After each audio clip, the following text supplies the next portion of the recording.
жүргізетін боладыңыз. Ең алдымен өзіңізді таныстырып кетейік. Булатова Жания.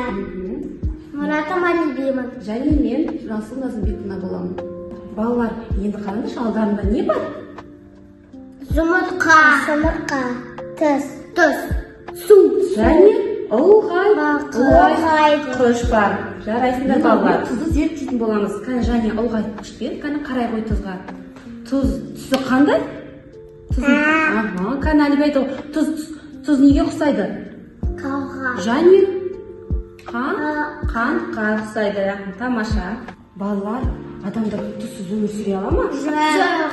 Балалар, күніне қанша тұз тұтыну керек адамдар? 5 Грамм, иә? Және біздің алдымызда не тұр? Судың қандай бізде? Сақын. Мұнда ше? Жылы. Енді тұзды сала ғой қана. Тұзды салып, араластырамыз, зерттейтін боламыз. Араластыра ғой. Араластыр.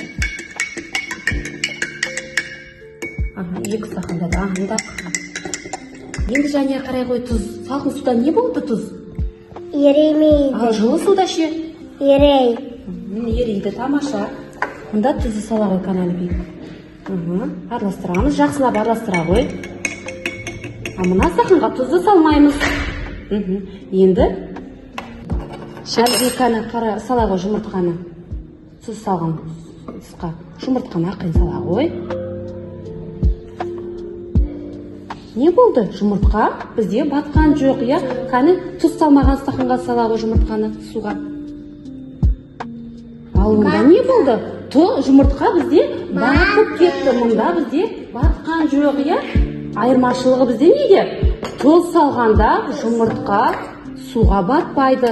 Ал мұнда тұз салмағанда батады. Тамаша. Біз бүгін зертханалық жұмыста тұзды зерттедік. Сіздерге ұнады ма? Иә. Келесі кездескенше зертханалық жұмысымызда сау болыңыздар. Сау болыңыз.